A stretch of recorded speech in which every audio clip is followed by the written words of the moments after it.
We'll turn our attention to Brother Dan, speaking on what would Jesus do.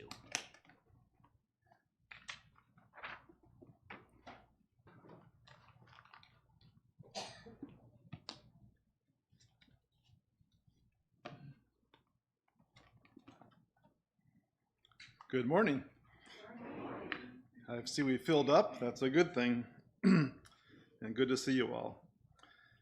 What would Jesus do?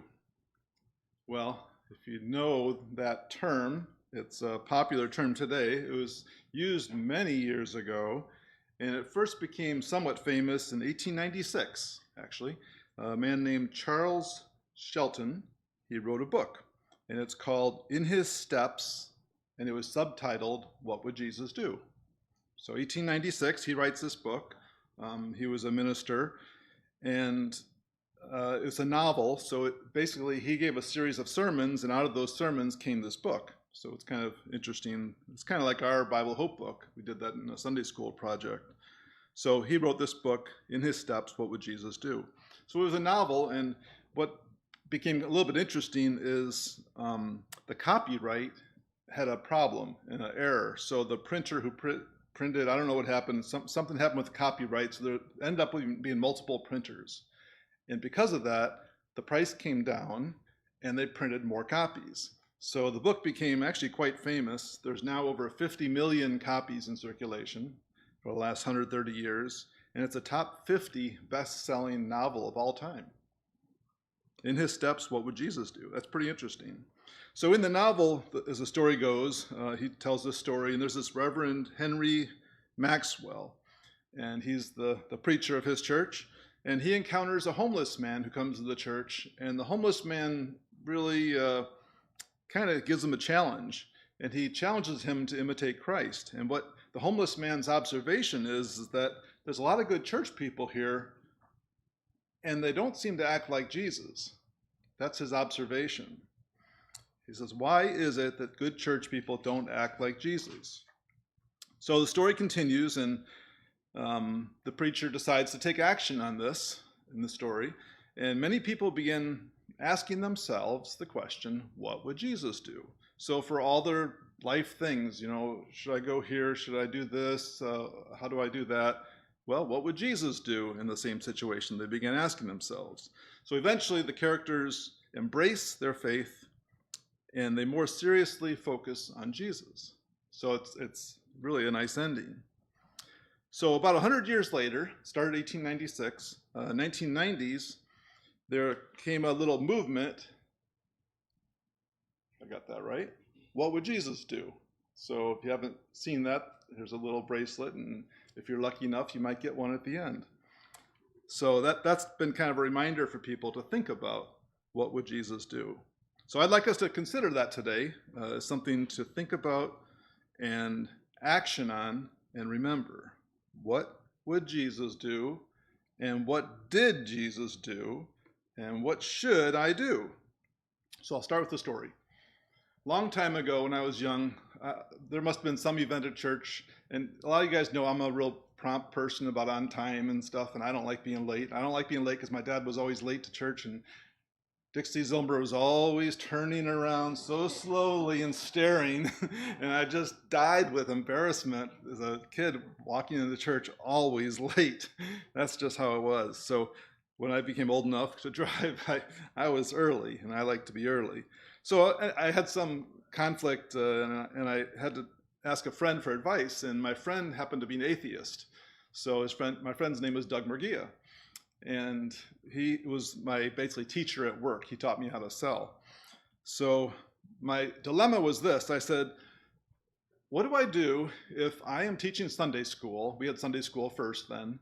What do I do if I'm teaching Sunday school and I've got 5 little kids to teach, but I see a car on the road and someone's out there and they need help? What do I do? That's a choice to make. Do I stop and help them, and then I'm late for church, and who's going to take care of the kids? Or do I just pass by the car and assume somebody else will help? That's a choice to make. So he did not answer, what would Jesus do? But he did answer, he said, what would you do if that was your brother in the car? Well, that gave a new perspective to me. So, wow. My mindset is on time. That's like, oh no, I'm going to be late. So I kind of got my mind spinning in the wrong direction, but I think he was right that the higher calling is to help and other things come second. So I think that this flows into the example of what would Jesus do for us. And I thought we'd look at some practical things. There was no phone in those days, by the way. You couldn't just call someone. That's how it was. So some of you, actually a number of you, go to school, right? And in school, you might wonder, what would Jesus do in your school? If he was your age going to school with you or without you, would Jesus go to classes? Would he do his homework? How would Jesus act at school? Would he be quiet? Would he be shy? Would he be a talkative person? Would he be a leader? What about his relationships? How would Jesus interact with people? Would he stick to himself?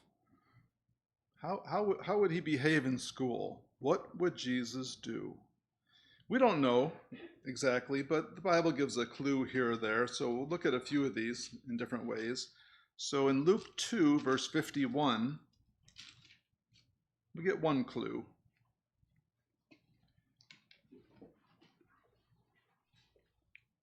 Luke 2, verse 51. This is when Jesus is 12 years old. It says, he went down with them, his parents, and came to Nazareth, and he continued in subjection to them, and his mother treasured all these things in her heart. And Jesus kept increasing in wisdom and stature and in favor with God and men. So he learned, he grew. So if he's at school, imagine he'd probably want to learn. If he's doing calculus, I don't know what that has to do with your spiritual life at all. I flunked out of that one. That was just too much for me. But taking algebra or geometry, what does that have to do with anything spiritually? I don't know. But I got a feeling Jesus would come up with an answer. So for us, I think the question is just to consider, what would Jesus do? How about work? A number of us work. If we don't work today, we've worked sometime in our past. If we haven't worked in our past, we're going to work sometime in our future. That's just what people do. And whether you're working at home or working at a job for pay or whether something, we all do work in different ways. How would Jesus do your job? Would he do your job? Well, if you're a bank robber, you'd probably say no, he wouldn't do that. Almost every other job, maybe. Why not? His dad was a carpenter, so people assume Jesus was a carpenter. We don't know that or not. It kind of makes sense. Are there any patterns that we would think of that Jesus would do regarding his work? Like, would he do just a halfway job? Would he cut corners? Would he take shortcuts? Would he consider some jobs too low for him? What would Jesus do with your job? Would Jesus even have a job like yours? How would he make decisions? So in my job, there's many moral decisions that come up, and how do you make a decision? So for instance, say we're going to make a vitamin and it's supposed to be 100 milligram, and what if it tests 99.5 milligram? Is that okay? There's a lot of questionable decisions you end up making, and then, well, what about 99.3? What about 99? Where do you cut the line? So that's just maybe a silly example, but there's many things in our lives that we experience as questions, and we may have to make decisions. So the whole focus is, what would Jesus do, or what did Jesus do? So we don't get a lot about Jesus regarding his work, but Paul gave us one bit of advice, a couple of bits of advice. One is in 1 Thessalonians 4, verse 11. And we know Paul was a worker. He said he had the right not to work, but he was a worker. He was a tent maker. So that's, working with your hands. So 1 Thessalonians 4:11, Paul says, make it your ambition to lead a quiet life and attend to your own business and work with your hands as we commanded you. So working with your hands, being a plumber or a builder or something, That's a commendable thing according to Paul. And I imagine when Paul built his tents, he's making a good tent. He's probably not making a lousy tent or making a tent that's going to rain through or fall apart. I imagine if you bought a tent from Paul, it's kind of like buying something wood from the Amish. You know, it's well built and you know what you're going to get because you have this, it's like a Christ-like way of doing things. So, regarding your work, what would Jesus do? How about church here? Church. How would Jesus lead church differently today? So if we had Jesus here, how would our service be different? How would he teach? How would he teach Sunday school? How would he teach 6-year-olds? That would be interesting. I think he'd do a great job. I think we'd have to experience it to see. How would Jesus lead Bible class? Would it be different than what we do today? What would Jesus do? How would Jesus make our church better? I think you know if Jesus experienced us, if we experienced Jesus here, our life would be forever changed. Our church would be forever changed because that's what he did. Wherever he went, he caused change. He questioned things. He brought a whole new perspective. What about our singing? We don't read about Jesus singing, but you can be sure this is part of his life, that he'd be all about singing. What would Jesus do in church? Take a look at Luke 6, verse 46.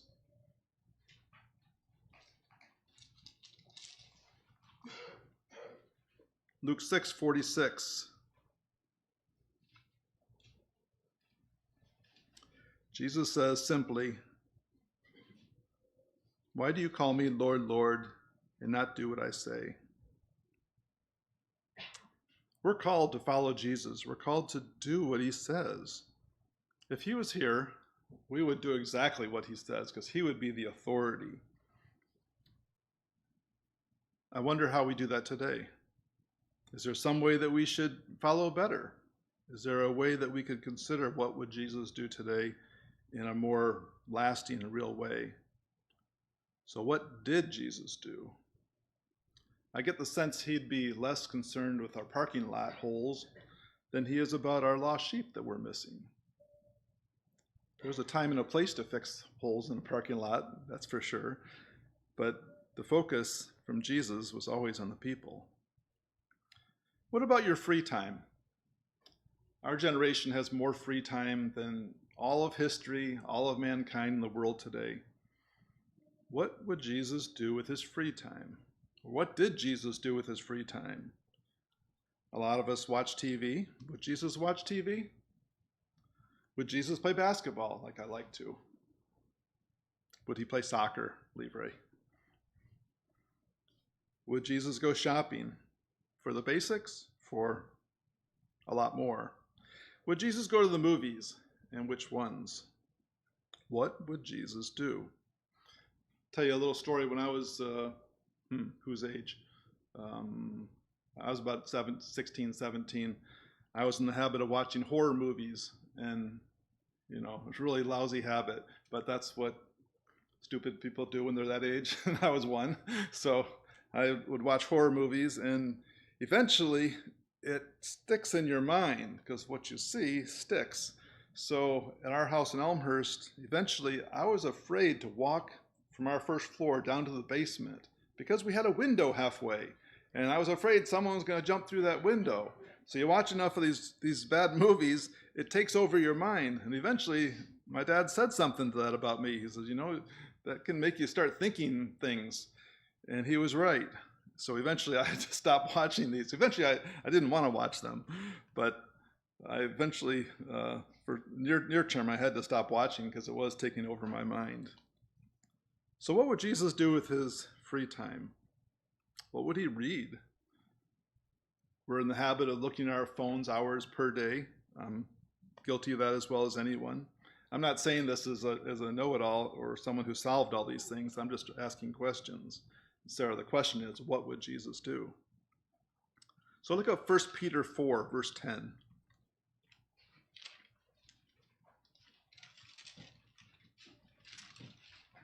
1 Peter 4, verse 10. Peter says, "As each one has received a special gift, employ it in serving one another as good stewards of the manifold grace of God. Whoever speaks, let him speak, as it were the utterances of God.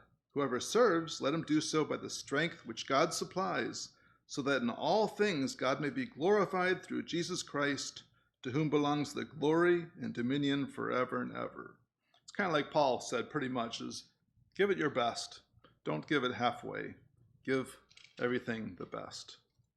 So as far as free time, what would Jesus do with his free time? I got a feeling he'd read the Bible a lot. So it's conjecture, but I would guess that his parents took that fortune they got from the wise men and invested it in a nice set of scrolls of scripture, and Jesus memorized those. He spent a lot of time looking and reading scripture, as we should. Jesus also certainly spent a lot of time in prayer. We know one time he spent all night just before he was picking his special 12 friends. He prayed all night. Oftentimes Jesus prayed, as we should, and yet it's such a high bar for us to reach. But the question remains, what would Jesus do? I imagine that every week Jesus would look forward to Saturday. Saturday's the Sabbath. You'd go to the synagogue or the temple, and he would listen, he would observe, he'd ask questions. We know when he was 12, he asked a lot of questions, and later on he taught. But that would have been the favorite thing for Jesus to do with his free time. How about us?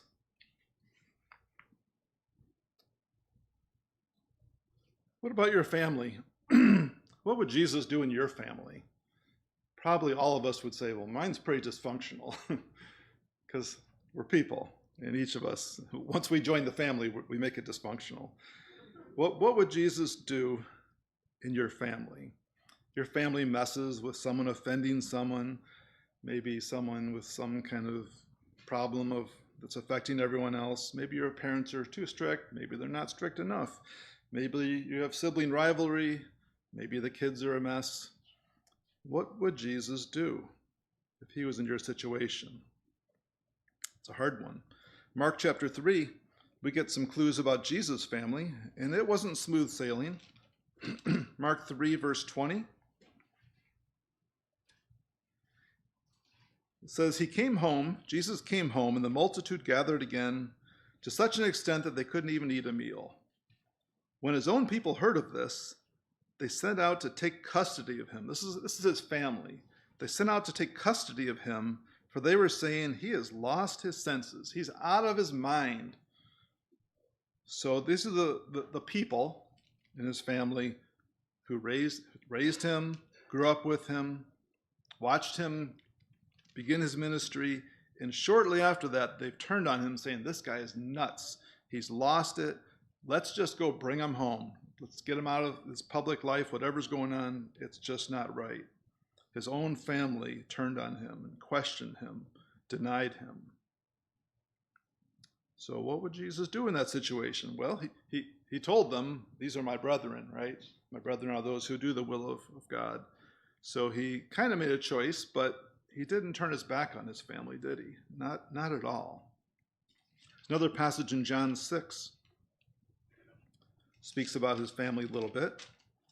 John 6, verse 3.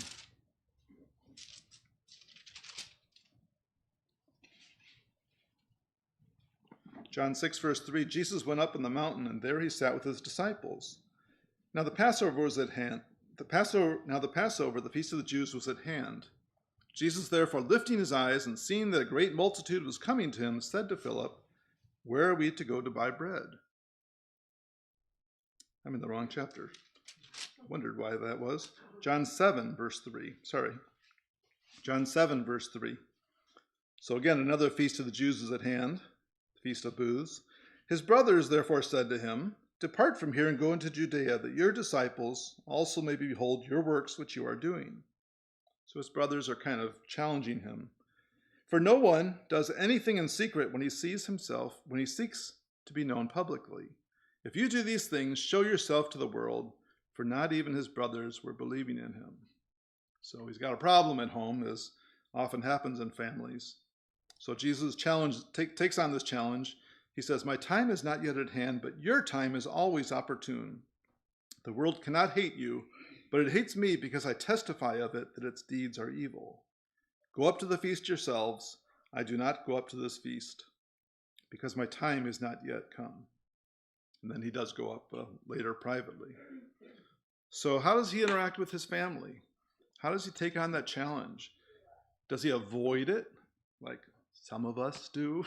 It's much easier to not deal with whatever problem there is.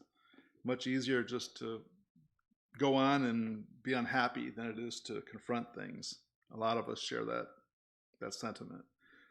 Well, it was in his face. He had to answer it. So he did answer it, and he gave them something to think about. As Jesus always did, every interaction he had with people was a teaching moment. Whatever Jesus encounters, whether family, friends, outside people, to Jesus, everything is a teaching moment. So for us, the question is, what would Jesus do? For baptism, a lot of our young people are just anxious to get baptized. Our pool's still open for another month or two. Baptism season's in, if anyone's ready. What would Jesus do about baptism? We know that he was baptized. He chose to be baptized. In Matthew 3, verse 14, we get the record where John thinks he should be baptized by Jesus, but Jesus says no. So Matthew 3, verse 14, actually verse 15, Jesus answered and said to him, "Permit it at this time, for in this way it is fitting for us to fulfill all righteousness." Then John permits him, and he's baptized, and the Spirit of God descends on him. So what would Jesus do if you're young and not baptized yet? Jesus was 30 years old, but don't wait till 30. That doesn't mean you have to wait till 30. You can be baptized when you feel you're ready. What would Jesus do about baptism? He was obedient to the Father from a young age, from his entire age. Now his ministry begins, though. He's baptized. He's got a new beginning.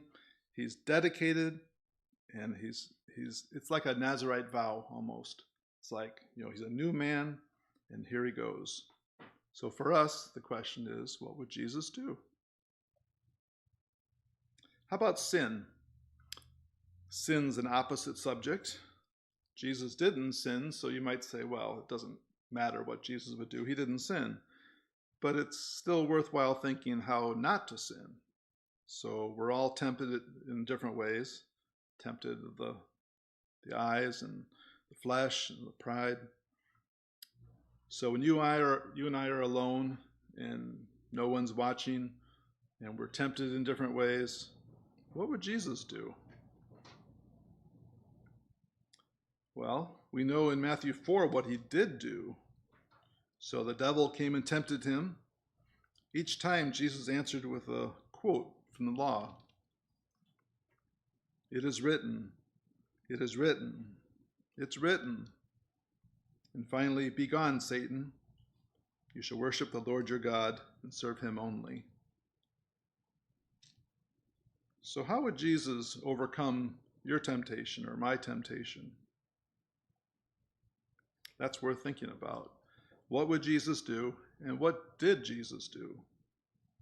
It says the devil left him, and behold, angels came. And the devil left him until an opportune time, is what one of the Gospels says. So Jesus was tempted, he was tested, but he was flawless. What would Jesus do with our breaking of bread? I got a big feeling it would not be like our breaking of bread at all. I don't think Jesus would have little pieces of crackers, little cups of wine. That's not what he instituted in the Last Supper. I don't know how many of you have read Sean Monahan's book about the Last Supper. We've had it here. It's excellent. It's very thorough. But the breaking of bread was a meal. It was a whole supper. It lasted a long time. You think it was just for baptized people it's meant for? That's a different question. What would Jesus do today? How would Jesus pray? Interesting passage in John 13. We get a few clues about what Jesus would do. John 13 is very interesting. You read the first three Gospels, the Synoptic Gospels, and they tell the story and fill in the gaps. John's like a whole nother plane. He's like way out in left field. He gives a whole different perspective. John, in chapter 13, talks about the Last Supper, but doesn't use those words. John mentions breaking of bread, but he doesn't talk about bread or wine at all. Why is that?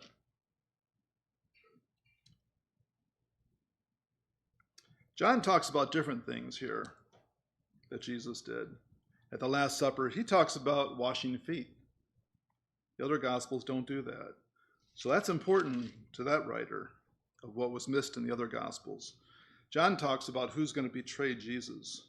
That is mentioned elsewhere, but that was important. And then John 13:34, Jesus gives a new commandment that John, I think only John mentions. He says, "A new commandment I give you, that you love one another, even as I have loved you, that you also love one another." These are 12 guys who have spent 3.5 years together going through everything, thick and thin. You think they know each other, the upsides and downsides of each. And he says the commandment to them is that they love one another as Jesus loves them. That's not highlighted in the other Gospels.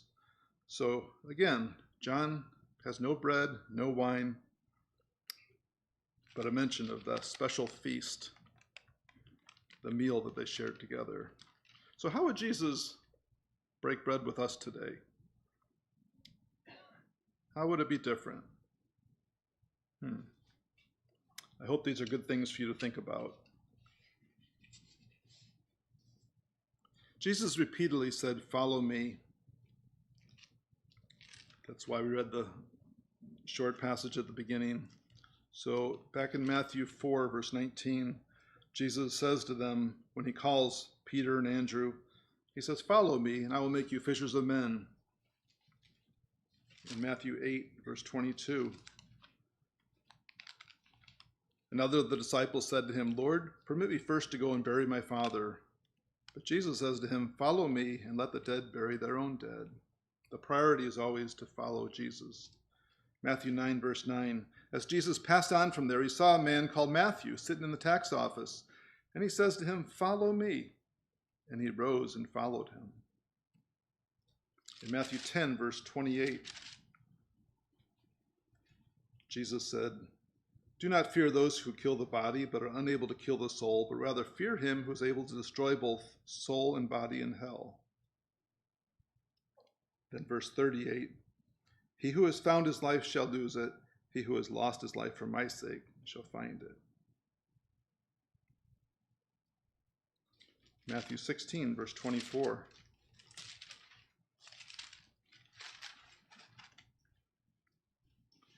Then Jesus said to his disciples, "If anyone wishes to come after me, let him deny himself and take up his cross and follow me." And one more in Matthew 19:21. This is what was read earlier. Jesus said to him, "If you wish to be complete, go and sell your possessions and give to the poor, and you will have treasure in heaven, and come and follow me." So I told you if you lasted long enough, you might get one of these special things. So let me pass these out.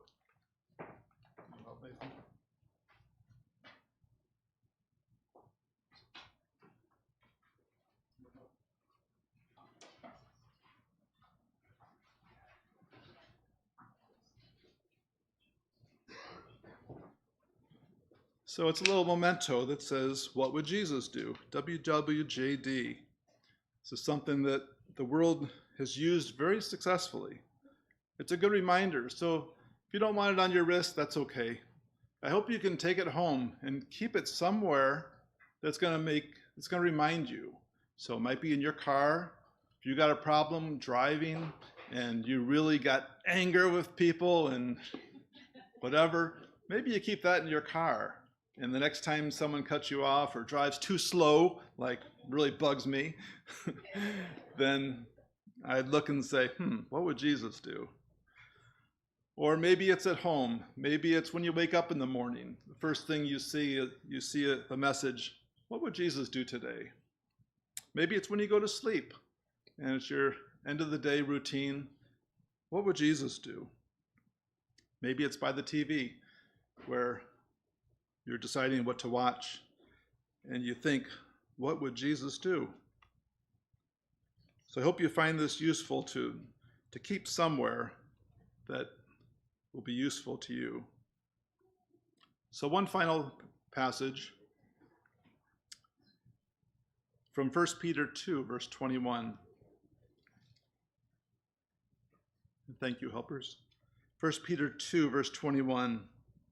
Peter says, "For you have been called for this purpose, since Christ also suffered for you, leaving you an example for you to follow in his steps." Remember that book? In his steps, what would Jesus do? That's where it came from. So your exhortation today is, what would Jesus do?